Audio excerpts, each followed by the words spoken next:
Scene शुरू होता है जहां हम जैक नाम के एक इंसान को देखते हैं जो एक होटल में मिस्टर उल्मन से मिलने आया है। मिस्टर उल्मन इस ओवरलुक होटल के मैनेजर होते हैं और जैक यहां पे एक केयर टेकर की जॉब के लिए आया होता है।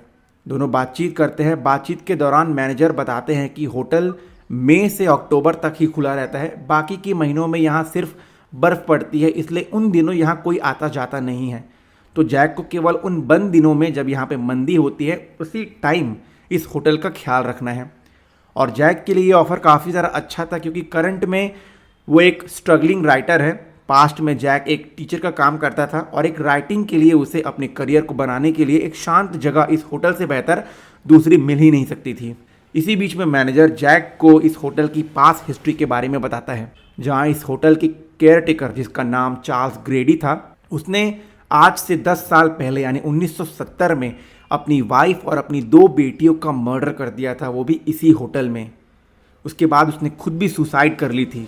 ये काफ़ी शॉकिंग बात थी, लेकिन हम जैक को देखते हैं कि उससे इसे बिल्कुल भी प्रॉब्लम नहीं है और ना ही उसके चेहरे पर एक शिकंज तक थी। वो कहता है कि उसे और उसकी फैमिली को इस चीज़ से बिल्कुल भी प्रॉब्लम नहीं है और यहाँ पे हम पूरी तरह शॉक रह जाते हैं। ये सीन शिफ्ट होता है जहाँ हम वेंडी को देख पाते हैं जो जैक की वाइफ होती है। सीन में वेंडी के साथ उसका बेटा डैनी भी होता है। इस सीन में हम देखते हैं कि डैनी का एक इमेजिनरी फ्रेंड है जिसका नाम होता है टोनी, जिससे डैनी कुछ इस तरह बातें करता है। इसके बाद हम देखते हैं कि डैनी टोनी से बात करते हुए ब्रश कर रहा होता है, जहाँ टोनी डैनी को बताता है कि उसके फादर की जॉब लग चुकी है और वो वेंडी यानी कि उसकी माँ को कॉल करके ये गुड न्यूज़ देने वाले हैं। इसके बाद हम ठीक ऐसा ही होते हुए देखते हैं। टोनी डैनी से कहता है कि ओवरलुक होटल बिल्कुल मत जाना, जिसके बाद डैनी टोनी से पूछता है कि क्या प्रॉब्लम है। इसके रिप्लाई में टोनी डैनी को एक विज़न दिखाता है जिसमें हम दिस शाइनिंग मूवी का फेमस लिफ्ट वाला सीन देख पाते हैं। साथ ही में डैनी 2 लड़कियों को भी देखता है जो ओल्ड केयर टेकर चार्ल्स ग्रेडी की बेटियां ही थी, जिन्हें चार्ल्स ने खुद मार डाला था होटल में बहुत ही बेरहमी से। ये सब देखने के बाद डैनी बेहोश हो जाता है और इस सीन से एक बात तो पक्की हो जाती है कि टोनी केवल एक इमेजिनेशन नहीं है और डैनी भी कोई नॉर्मल बच्चा नहीं है। अगले सीन में डैनी को देखने एक डॉक्टर आई हुई होती है। डॉक्टर के पूछने पर डैनी डॉक्टर को टोनी के बारे में बताता है, लेकिन डॉक्टर को नॉर्मल लगता है डैनी, क्योंकि इस एज में ऐसा इमेजिनरी फ्रेंड होना एक नॉर्मल बात होती है। डॉक्टर वेंडी से पूछती है कि डैनी कब से टोनी से बात कर रहा है। इसके जवाब में वेंडी डॉक्टर को बताती है कि आज से लगभग 5 महीने पहले जैक ने नशे की हालत में डैनी के हाथों को ज़ोरों से खींचा था, जिसके कारण डैनी का हाथ डिसलोकेट हो गया था और इसी घटना के बाद से डैनी टोनी से बात करने लग गया था और इस घटना के बाद जैक ने भी ड्रिंक करना छोड़ दिया था। सीन फिर शिफ्ट होता है जहां हम तीनों को यानी जैक, वेंडी और डैनी को ओवरलुक होटल जाते हुए देख पाते हैं। यहाँ होटल का मैनेजर फिर से रिसीव करता है जैक और वेंडी को और वो उन दोनों को होटल दिखाने के लिए ले जाता है और उनकी कॉन्वर्सेशन में हमें ये भी मालूम चलता है कि ओवरलुक होटल को बनने में लगभग 2 साल लग गए थे और ये होटल एक शमशान के ऊपर बनाया गया है। जी हाँ, बिल्कुल सही सुना आपने। और इस होटल जब बन रहा था उस दौरान यहाँ पर कुछ हमले भी हुए थे और बहुत लोगों की मौत भी हो गई थी, जिसमें वर्कर्स भी शामिल थे। इस सीन के बाद हम इस फिल्म के एक नए किरदार मिस्टर डिक हैलोरन को देखते हैं जो डैनी को चॉकलेट खिलाने के बहाने से अपने साथ ले जाते हैं और इस दौरान वो डैनी को बताते हैं कि हम दोनों में एक स्पेशल पावर है, हम दोनों अपने माइंड से एक दूसरे से बात कर सकते हैं और वो इस पावर को शाइनिंग नाम से बुलाता है। इसके बाद डैनी डिक से पूछता है कि इस होटल के रूम नंबर 237 में ऐसा क्या है, जिसे डिक बताने से मना कर देता है। एक्चुअली ये वही रूम होता है जहाँ ओल्ड केयर टेकर ने 1970 में अपनी फैमिली और अपनी 2 बेटियों का बेरहमी से मर्डर कर दिया था। इसके बाद स्क्रीन पर 1 मंथ लेटर लिखा हुआ आता है, जिसे देखकर हमें मालूम चलता है कि जैक, वेंडी और डैनी को ओवरलुक होटल में आए 1 मंथ बीत चुका है। सीन शुरू होता है जहां हम वेंडी और जैक को बातचीत करते हुए देखते हैं और बातचीत के दौरान जैक वेंडी से कहता है कि जब से वो इस होटल में आया है उसे यहाँ सब कुछ बहुत ही फेमिलियर लग रहा है, जैसे उसे सब कुछ पहले से मालूम हो इस होटल के बारे में। उसे बहुत ही स्ट्रॉन्ग डेजा वू जैसा फील हो रहा था। टाइम बीतता है और हम जैक के नेचर में बहुत चेंज आता हुआ देखते हैं। एक तरफ जहां वो वेंडी को बुरी तरह से चिल्ला देता है क्योंकि उसने उसे डिस्टर्ब किया था जब वो नीचे बेसमेंट में अपनी बुक लिख रहा था, अगले सीन में हम देख पाते हैं कि जैक बिल्कुल भी नॉर्मल बिहेव नहीं कर रहा होता है, मानो ये होटल उस पर गलत प्रभाव डाल रहा हो। अगले सीन में डैनी अपनी साइकिल पे होटल में घूम रहा होता है, जहाँ उसे वही सिस्टर्स दिखती है जिनका मर्डर हुआ था, और वो दोनों बहनें कहती है, Danny, come play with us. Forever and ever and ever. इसके बाद अगले सीन में हम डैनी और जैक को बातचीत करते हुए देखते हैं। यहाँ शॉकिंग बात ये थी कि जैक एग्जैक्ट वही लाइन दोहराता है जो उन दो लड़कियों ने लास्ट सीन में डैनी को कही थी, यानी इसके बाद अगले सीन में डैनी खेल रहा होता है, जिसके दौरान उसके पास एक बॉल आती है।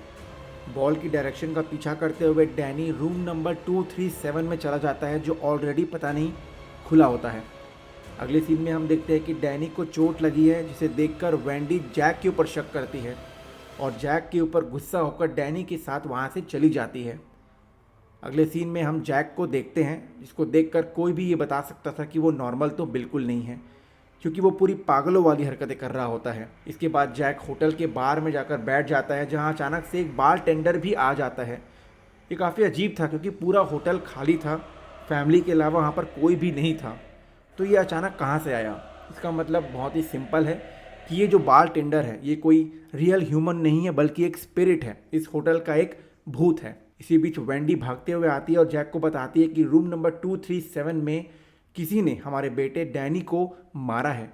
ये सुनकर जैक रूम नंबर 237 में चला जाता है, जहां हम इस फिल्म का एक और आइकॉनिक सीन देखते हैं, जहां जैक को एक नेकेड वुमन मिलती है, जिसकी बॉडी देखते ही देखते सड़ने लगती है। जैक घबरा जाता है और ये सब समहाउ डैनी भी देख पा रहा होता है और अपनी शक्तियों का प्रयोग करके, टेलीपैथिक का यूज़ करके मिस्टर डिक हैलोरन को भी ये सब दिखा रहा होता है, जिससे हम एज अ ऑडियंस को ये पता चलता है कि डैनी की पावर्स अब बढ़ने लगी थी।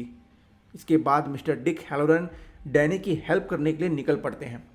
अगले सीन में जैक बार में जाकर फिर से बैठ जाता है, जहाँ पर पार्टी चल रही होती है।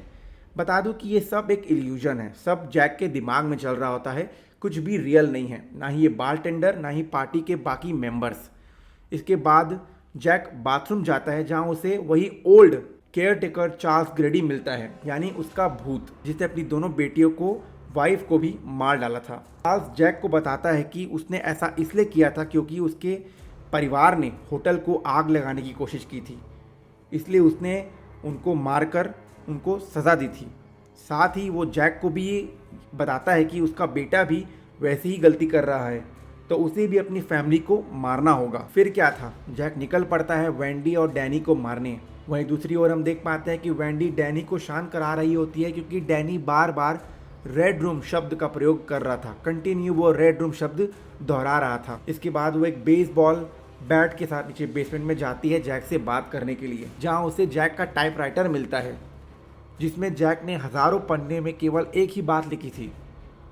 ये सीन देखकर एक बात तो पक्की हो जाती है कि जब से जैक इस ओवरलुक होटल में आया है, वो पूरी तरह पागल होता गया है। होटल की स्पिरिट उसे ऐसा कर रही है, ऐसा हो सकता है। तभी वहाँ जैक आ जाता है और वेंडी के ऊपर हमला कर देता है। बचाव में वेंडी भी बेसबॉल बैट से जैक को मारती है, जिसके बाद जैक बेहोश हो जाता है। इसके बाद वेंडी उसे एक रूम में बंद करके वहाँ से भागने की कोशिश करती है, लेकिन जैक ने सारे दरवाजे बंद कर दिए होते हैं। सीन फिर से जैक के ऊपर आता है, जहाँ वो अभी भी रूम में बंद है और रूम के बाहर से उसे ओल्ड केयर टेकर चार्ल्स ग्रेडी की आवाज़ आती है, जो जैक से कहता है कि उसने अभी तक अपना काम नहीं किया है, यानी कि अपनी फैमिली को मारने का। गेट खुल जाता है और जैक फिर से आज़ाद हो जाता है। अगले सीन में हम देखते हैं कि वेंडी आराम कर रही होती है, लेकिन डैनी रूम के गेट के ऊपर फिर से वही रेड रूम शब्द लिख रहा होता है और अपने मुंह से दोहरा भी रहा होता है, जिसकी आवाज़ से वेंडी उठ जाती है और वो आईने में उस शब्द को देखती है जो लिखा होता है मर्डर। शायद डैनी की जो स्पेशल पावर है टोनी के रूप में जो उसके अंदर मौजूद है, वह उसे इशारा कर रही थी किसी का मर्डर होने वाला है। इतने में ही जैक वहाँ पे आ जाता है, ठीक चार्ल्स ग्रेडी की तरह वो भी अपने परिवार को कुल्हाड़ी से मारने की कोशिश करता है। इसी तरह वेंडी और डैनी वहाँ से बचकर निकल जाते हैं और ठीक उसी टाइम मिस्टर डिक हैलोरन वहाँ पर पहुँच जाते हैं, जो डैनी की हेल्प करने के लिए वहाँ आए होते हैं। लेकिन जैसे ही मिस्टर डिक हैलोरन अंदर आते हैं, जैक उनको मार डालता है। अंदर वेंडी को बहुत सारे भूत दिखते हैं जिन्हें देखकर वो बहुत ज़्यादा डर जाती है।